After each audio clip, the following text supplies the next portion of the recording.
નમસ્કાર વિદ્યાર્થી મિત્રો, તક્ષશિલા વિદ્યાલય યુટ્યુબ ચેનલમાં આપનું હાર્દિક સ્વાગત છે। તો વિદ્યાર્થી મિત્રો, આજે આપણે ધોરણ 10ની અંદર સામાજિક વિજ્ઞાન વિષયમાં પાઠ નંબર 11 ભારત જળ સંસાધન વિશે માહિતી મેળવીશું। તો આ ટોપિકની અંદર આપણે જોયું હતું, છેલ્લા જે લેક્ચરની અંદર જોયું હતું કે ભાઈ ભારતની અંદર ઘણી બધી શું કહેવાય કે આવી બહુહેતુક યોજનાઓનું નિર્માણ થયેલું હોય। તો બહુહેતુક યોજનાઓ વિશે આપણે માહિતી મેળવી હતી। ત્યાર પછી સિંચાઈ ક્ષેત્રનું વિતરણ આપણે જોયું હતું કે ભાઈ ભારતના દરેક રાજ્યોની અંદર એક સરખી સિંચાઈ વ્યવસ્થા નથી, પણ વધતા ઓછા પ્રમાણમાં છે। કેટલાક રાજ્યોની અંદર શું કહેવાય કે સિંચાઈનું પ્રમાણ વધારે છે, કેટલાક રાજ્યોની અંદર સિંચાઈનું પ્રમાણ ઘણું બધું ઓછું હોય। તો એના ઉપરથી આપણે એવું અનુમાન કરી શકીએ કે આવા જે કેટલાક વિસ્તારો છે ત્યાં પાણીની અછત સર્જાતી હશે। તો અહીંયા આપણો જે ટૉપિક છે એ કયો છે? જળ સંકટ, બરાબર। તો જળ સંકટ વિશે આપણે જોઈએ તો જળ એ કુદરત થકી મળેલી આપણને અનમોલ ભેટ છે, કારણ કે પાણી એ એવું તત્વ છે, એવી વસ્તુ છે કે જેને આપણે બનાવી નથી શકતા એમ, પણ એ કુદરત દ્વારા નિર્માણ થાય છે અને એ આપણને ભેટમાં મળ્યું હોય। અને આપણે જાણીએ કે દરેક પ્રાણીને વધતા ઓછા પ્રમાણની અંદર પાણીની જરૂરિયાત ફરજિયાત પડવાની છે, કોઈ પાણી વગર રહી શકતું નથી। તો વધતી જતી વસ્તી માટે અનાજની વધતી માંગ, કારણ કે આધુનિક યુગની અંદર આપણે જોઈએ તો વસ્તીમાં સતત વધારો થાય। હવે જે લોકો જન્મે છે એને સ્વાભાવિક રીતે ખાવાની તો જરૂરિયાત રહેવાની, તો એ ખાય શું? તો અનાજ જે છે એ અનાજની માંગ પણ એટલી જ વધતી જાય। આ ઉપરાંત રોકડિયા પાકો ઉગાડવામાં આવે છે, જે આપણે શરૂઆતના તબક્કાની અંદર જોયું કે ભારતની જે ખેતી હતી એમાં એક પ્રકાર હતો જીવન નિર્વાહ ખેતી, બરાબર। આના વિશે આપણે પાઠ નંબર 10માં જોયું છે। જીવન નિર્વાહ એટલે કે પોતાના જે પરિવાર અને પોતાના કુટુંબનું ભરણ પોષણ થાય એટલા પ્રમાણની અંદર અનાજ ઉગાડવામાં આવતું। પણ હવે પરિસ્થિતિ બદલાની છે। શું થઈ છે કે રોકડિયા પાકો ઉગાડવામાં આવે છે કે જેના કારણે આ પાકોને બજારમાં સીધા વેચી અને તમે આર્થિક નાણું મેળવી શકો। તો આ ઉપરાંત વધતા જતા શહેરીકરણ અને લોકોના બદલાતા જતા જીવન ધોરણના પરિણામ સ્વરૂપે પાણીની અછત નિરંતર વધતી જાય, કારણ કે હાલમાંની પરિસ્થિતિ એવી છે કે શહેરીકરણનું જે પ્રમાણ રહ્યું એ કેવું છે, સતત વધતું જાય।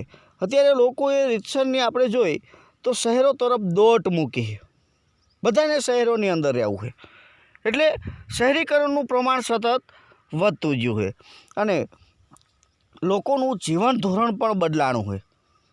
લોકોના જે રીત રિવાજો છે, જે રહેવાની પહેરવાની જે ઢબો હતી એ બદલાણી છે।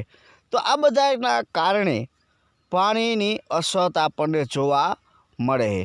છતાં પણ પાણી પુરવઠાની પરિસ્થિતિ અને સ્થાનિક વિતરણની અસમાનતા ઘણું કરીને માનવ હિત આપણે જોઈ કે આજીવિકા કે આર્થિક વિકાસ માટે પડકારરૂપ સમસ્યા બની છે।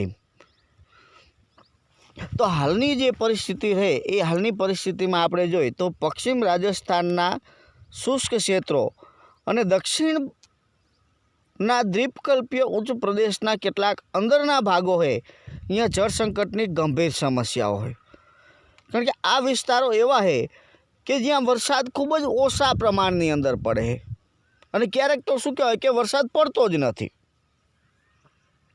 તો આના કારણે આ વિસ્તારોની અંદર ખૂબ જ ઓછા પ્રમાણની અંદર વરસાદ પડે છે, એટલે સ્વાભાવિક છે કે અહીંયા પાણીની ખૂબ જ ગંભીર સમસ્યા હોય।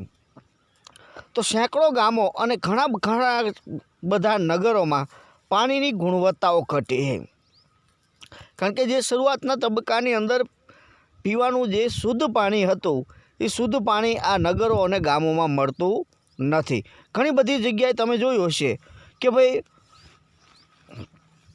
છાપાની અંદર તમે વાંચ્યું હશે, સમાચારોની અંદર ટીવીમાં જોયું હશે કે ઘણી બધી જગ્યાએ જે વરસાદ થતો હોય એ કેવો થાય, કલરવાળો, અથવા તો ભૂગર્ભની અંદરથી જે પાણી નીકળે એ કલરવાળું નીકળે. કારણ કે આ પાણીની અંદર અન્ય જે અશુદ્ધિઓ રહે એ અશુદ્ધિઓ આની અંદર ભળી ગઈ હોય, એટલે માટે થઈ અને આ પરિસ્થિતિનું નિર્માણ થાય. તો પાણીની ગુણવત્તા ઘટી છે એટલે સ્વાભાવિક છે કે એનાથી અનેક જળજન્ય રોગો ફેલાય છે. ઘણા બધા રોગો ફેલાય પાણીથી, કારણ કે આ એક વસ્તુ એવી છે કે જેના કારણે આવી પરિસ્થિતિનું નિર્માણ થાય છે. એટલે આ રીતે આપણે જોઈએ તો ઘણી બધી પાણીજન્ય રોગો છે કે જેના કારણે આવી પરિસ્થિતિ સર્જાય. તો પેયજળની પર્યાપ્તતા અને શુદ્ધતા એ જીવનની મૂળભૂત જરૂરિયાત છે. કારણ કે પીવાનું પાણી સરળતાથી મળી રહે અને પાછું શું છે કે આ પાણી જે આપણને મળે એ કેવું હોવું જોઈએ, શુદ્ધ પાણી હોવું જોઈએ. જો શુદ્ધ પાણી હોય તો જ આપણને રોગો થતા અટકે. તો આ એક આપણા જીવનની મૂળભૂત જરૂરિયાત છે. તો પીવાના પાણીની સગવડો વધારવા માટે કરેલા પ્રયત્નો છતાં પણ પાણીની માંગ અને તેના પુરવઠા વચ્ચે આજે પણ ઘણું બધું અંતર છે. આજે આપણે જોઈએ તો ભારતમાં 8% શહેરોમાં પેયજળની તીવ્ર અછત છે. અતિશય ઉનાળો આવે એટલે શું કહેવાય કે સતત પાણીના જે માંગો રહે એ વધતી હોય.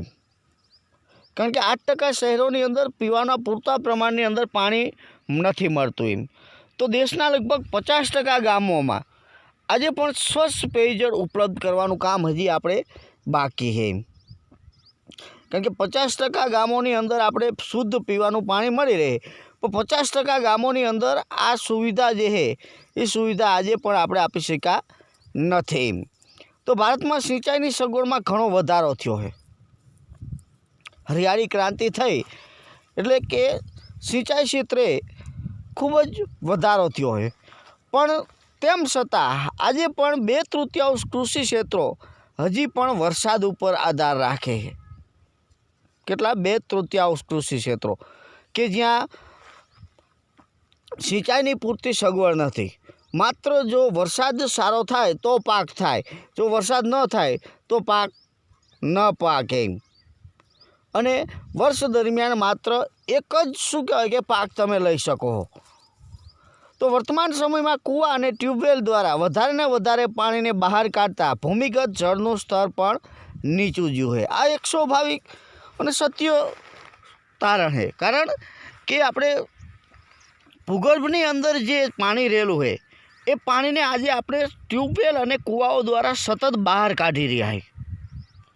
સિંચાઈ માટે હોય અથવા તો આપણે શું કહેવાય કે વાપરવા માટેનું કે પીવા માટેનું આવું આ જે પાણી છે એ પાણી આપણે ટ્યુબવેલ દ્વારા કે કૂવાઓ દ્વારા ભૂગર્ભમાંથી બહાર કાઢી અને આપણે તેનો ઉપયોગ કરીએ. પણ ધીમે ધીમે શું કહેવાય કે ભૂગર્ભની અંદર જે પાણી રહેલું હોય એ ભૂમિગત જળનું સ્તર પણ નીચે ગયું છે.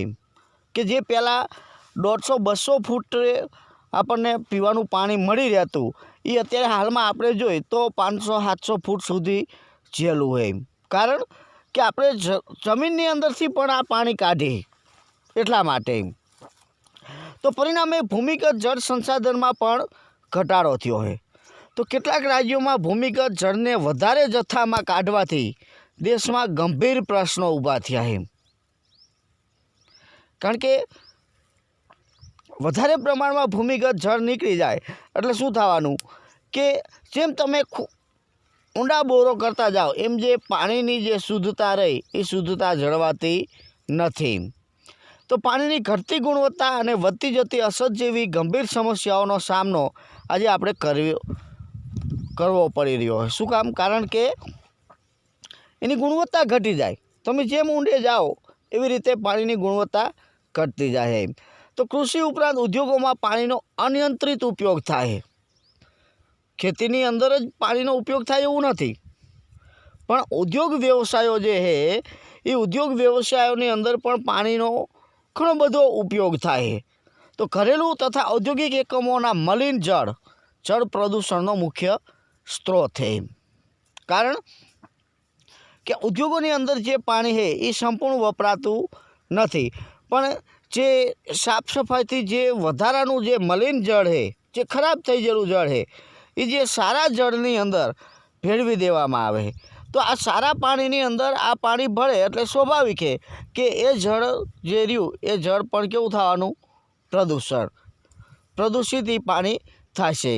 તો આ એનો મુખ્ય સ્ત્રોત છે। હવે આપણે જોઈએ કે જળ સંસાધનોની જાળવણી અને એનો વ્યવસ્થાપન। તો આપણે સૌ જાણીએ કે ઉપલબ્ધ જળ મર્યાદિત માત્રામાં છે, કારણ કે ધીમે ધીમે પાણી ખૂટવાનું છે, એટલે એનો જથ્થો જે છે કેવો છે? મર્યાદિત છે। પાણી વધતું નથી, તેનું વિતરણ પણ અસમાન રીતે થયેલું છે। સાથે સાથે પ્રદૂષિત જળની સમસ્યા પણ રહેલી છે। બધી જગ્યાએ એક સરખું પાણી આપણને નથી મળતું, અને બધું પાણી જે છે એ ઘણું ખરું પાણી આપણે જોઈએ કે એની અંદર અન્ય અશુદ્ધિઓ ભળે છે, એટલે આ પાણી કેવું થાય છે? અશુદ્ધ થાય છે, એટલે કે પ્રદૂષિત થાય। માટે વિવેકપૂર્ણ ઉપયોગ તથા પર્યાપ્ત જળની પર્યાપ્તતા માટેની જાળવણીના ઉપાયો હાથ ધરવાની આવશ્યકતા આજે ઊભી થઈ છે। તમે જોયું હશે ઘણી બધી જગ્યાએ જળ એ જીવન એ, આવા ઘણા બધા સૂત્રો તમે દિવાલો ઉપર કે પેપરોની અંદર તમે જોયા હશે। તો આ પરિસ્થિતિ ક્યારે સર્જાય કે પાણીની સતત અછત થાય ત્યારે। તો આપણી ફરજ છે કે આપણે એ પાણીનો બચાવ કરવો જોઈએ। તો જળ એક એવું સંસાધન છે કે તેનો સીધો સંબંધ સમગ્ર જીવસૃષ્ટિ સાથે સંકળાયેલો હોય। જળ સંસાધનોની જાળવણીના ઉપાયો અલગ અલગ કક્ષાએ કરવાની જરૂર છે। બધી જગ્યાએ એક જ ઉપાય કારગત નીવડે એવું નથી, પણ જે પ્રદેશે જે પ્રાંતે એ મુજબ અલગ અલગ એના ઉપાયો છે। તો જળસંચય માટે વધુમાં વધુ જળાશયોનું નિર્માણ કરાવવું। વધુમાં વધુ જળાશયોનું નિર્માણ કરાવવાથી શું થાય છે કે આની અંદર જે પાણી સમુદ્રને મળે છે એ સમુદ્રને મળશે નહીં, પણ ક્યાં થાય છે? આવા જળાશયોની અંદર રોકાય છે, અને આપણું જે ભૂગર્ભ જળ જથ્થો છે એમાં વધારો થાય છે। તો આ એક સરસ મજાનો ઉપાય છે। પછી બીજું છે એક નદી બેસિન સાથે બીજી નદી બેસિનનું જોડાણ કરવું, કારણ કે બધી જ નદીઓ ભારતની અંદર 12માસી નદીઓ નથી। ઉત્તર ભારતની નદીઓ આપણે જોઈએ તો 12માસી નદીઓ હોય કે જેમાં આખા વર્ષ દરમિયાન પાણીનો જથ્થો હોય, પણ આપણે દક્ષિણ ભારતની નદીઓ જોઈ તો એ 12માસી નદીઓ નથી। કેવી નદીઓ છે? મોસમી નદીઓ હોય। ચોમાસાની ઋતુમાં જેમાં પાણી હોય, વધીને શિયાળા સુધી હોય, ઉનાળાની અંદર આ નદીઓ સૂકી ભઠ્ઠ હોય એમ। એટલે આવી નદીઓ જે છે એ નદીનું બેસિન એટલે કે પાણી જે છે એ અન્ય આવી જે ખાલી નદીઓ છે એ નદીઓની અંદર એનું જોડાણ કરી દેવામાં આવે। પછી ભૂમિગત જળસ્તરને ઉપર લાવવાનો સમાવેશ પણ કરી શકાય, કારણ કે જળ એક રાષ્ટ્રીય સંપદા છે। શું છે? રાષ્ટ્રીય સંપદા। તો આજ સુધી આપણે જોઈએ। પછી જળ પ્લાવિત ક્ષેત્ર વિકાસ અને વૃષ્ટિજળ સંચયન વિશેની માહિતી જે છે એ આપણે આગળના પિરિયડની અંદર જોઈશું। જય હિન્દ।